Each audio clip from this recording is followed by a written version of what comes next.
Dear students अस्सलाम वालेकुम। हाणे असांजो जेको नेक्स्ट टॉपिक आहे उहो आहे हाइड्रोजन सल्फाइड। उनमें पहिरियां तव्हांखे फार्मूला अचे H2S। असां हिनखे पढ़ंदासीं हाइड्रोजन सल्फाइड। चार्ज यादि कंदव, हाइड्रोजन ते +1 आहे ऐं सल्फर ते इते -2 चार्ज ईंदो।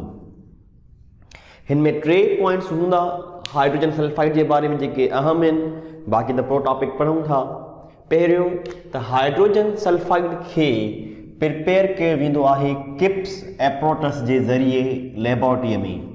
लेबोरेटरीअ में हाइड्रोजन सल्फाइड प्रिपेयर कयो वेंदो आहे बाय यूज़िंग किप्स एप्रोटस। उनखां पोइ उनजे प्रॉपर्टीज़ में हाइड्रोजन सल्फाइड जी जेका अहम तरीन प्रॉपर्टी आहे उहा यादि कंदव त hydrogen sulphide has smell like rotten eggs. जेका हाइड्रोजन सल्फाइड जी जेका स्मेल आहे उहा ख़राब बेदन जहिड़ी हूंदी आहे, माना अनप्लेजेंट स्मेल आहे। हाइड्रोजन सल्फाइड कलरलेस गैस आहे ऐं अनप्लेजेंट स्मेल, पर उहा कहिड़ी स्मेल आहे? उहा रोटन एग्स जहिड़ो स्मेल आहे। उनमें जेका 3 अहम शइ आहे, उनमें हिकिड़ो कंपाउंड आहे जंहिंजो फॉर्मूला आहे Sb2S3। इनखे चइबो आहे स्टिबनाइट या इनखे चइबो आहे एंटीमनी ट्राइसल्फाइड। इहो स्टिबनाइट बि इस्तेमालु कयो वेंदो आहे for the preparation of hydrogen sulphide. Hydrogen sulphide जे बारे में पहिरियां तव्हांखे 3 शयूं अहम आहिनि जेके यादि करणियूं हूंदियूं। नंबर 1 ते त हाइड्रोजन सल्फाइड कहिड़े एप्रोटस ते ठाही वेंदी आहे? जवाब आहे किप्स एप्रोटस। या उल्टो करे पुछंदा आहियूं त किप्स एप्रोटस इस्तेमालु थींदो आहे for the preparation of what? Sulphuric acid, hydrochloric acid, nitric acid या हाइड्रोजन सल्फाइड। यादि कंदो त Kipp's apparatus is used for hydrogen sulphide. इहो पुछंदा आहियूं त हेठियनि मां उहो कहिड़ो केमिकल आहे जंहिंजी स्मेल रोटन एक्स जहिड़ी आहे? तव्हांखे यादि करिणो हूंदो त जेका रोटन एक्स जहिड़ी स्मेल आहे उहा ॿिए कंहिंजी न आहे, उहा हाइड्रोजन सल्फाइड जी आहे। इहो पुछंदा आहियूं त स्टिबनाइट खे कहिड़े कंपाउंड जे लाइ प्रिपेरेशन जे लाइ इस्तेमालु करे सघिजे थो? यादि कंदो त स्टिबनाइट बि जो नेम आहे एंटीमनी ट्राइसल्फाइड। फार्मूला यादि कंदो Sb2S3। Sb एंटीमनी खे चइबो आहे ऐं सल्फर आहे जंहिंखे सल्फाइड पढ़ंदासीं। इहो बि इस्तेमालु थींदो आहे for the preparation of hydrogen sulphide. हाणे असां अचूं था पंहिंजे टॉपिक जे तरफ़। Hydrogen sulphide is used on the basis by using Kipp's apparatus. उनजे प्रिपेरेशन में मूं 5 तरीक़ेकार लिखिया आहिनि। नंबर 1 आहे त अब हाइड्रोजन गैस खणी उनखे सल्फर सां रिएक्ट करायो, हीट कयो एट 600 या 650 डिग्री सेंटीग्रेड। जॾहिं सल्फर खे हीट कंदासीं in the presence of hydrogen त हे ॿ पाण में मिली करे ठाहींदा हाइड्रोजन सल्फाइड। या ॿियो तरीक़ो इहो आहे त को न को सल्फाइड खणो। मिसाल सां खयो आहे स्टिबनाइट एंटीमनी ट्राइसल्फाइड, हिन असां खयो आहे ज़िंक सल्फाइड, या असां खयो आहे आयरन या फेरस सल्फाइड। हे वरी फेरस सल्फाइड आहे, माना उहो कंपाउंड खणंदासीं जंहिंमें सल्फर मौजूदु हुजे। सल्फर जे लाइ असां हिते स्टिबनाइट खयो आहे, हे ज़िंक सल्फाइड खयो आहे, फेरस सल्फाइड खयो आहे। हिकु अहिड़ो कंपाउंड खयो आहे जंहिंमें सल्फाइड हुजे ऐं हिन पासे ॾांहुं असां को न को एसिड खयो आहे। एसिड में कहिड़ी शइ हूंदी आहे? एसिड में हूंदो हाइड्रोजन। एसिड असांखे हाइड्रोजन फराहम कंदो। हाइड्रोजन ऐं सल्फर खे जॾहिं मिलाईंदासीं त ठहंदो हाइड्रोजन सल्फाइड। सिंपल टेक्निक आहे। स्टिबनाइट खे हाइड्रोक्लोरिक एसिड सां रिएक्ट करायूं त बि हाइड्रोजन सल्फाइड ठहंदो। ज़िंक सल्फाइड खे हाइड्रोक्लोरिक एसिड सां रिएक्ट करायूं त बि हाइड्रोजन सल्फाइड ठहंदो।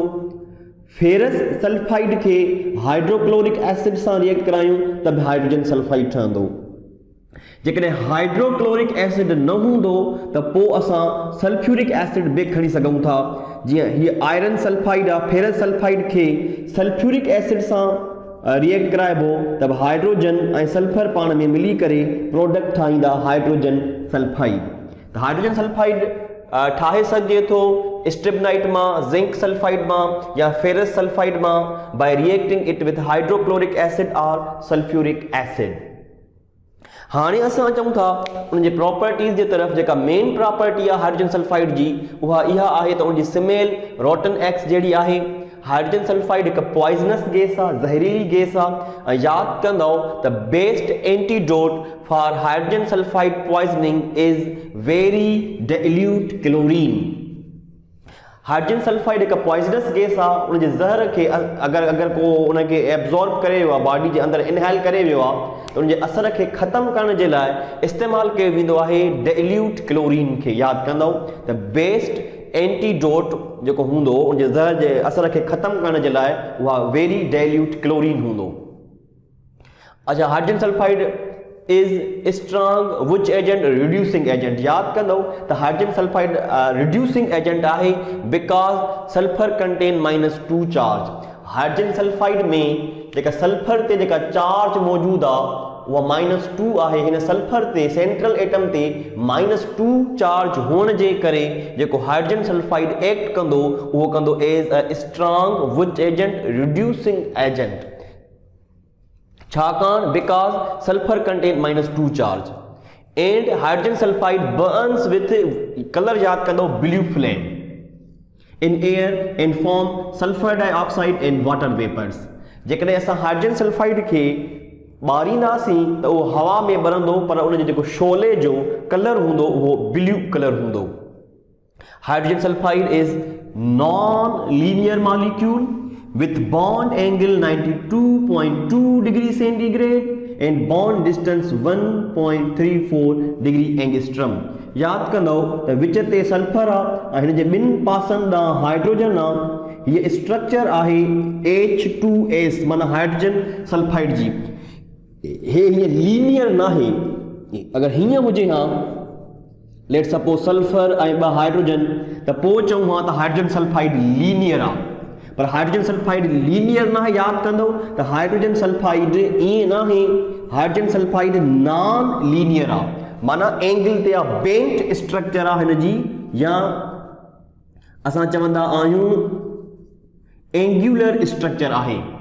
त हाइड्रोजन सल्फाइड जी स्ट्रक्चर कहिड़ी आहे? बेंट या एंगुलर। हाइड्रोजन सल्फाइड लीनियर ना है, हाइड्रोजन सल्फाइड नॉन लीनियर आहे। जेका हिते बॉन्ड एंगल हूंदी उहा इंतहाई अहम आहे, याद करणी हूंदी उहा 92.2 डिग्री जो एंगल आहे हाइड्रोजन सल्फाइड में।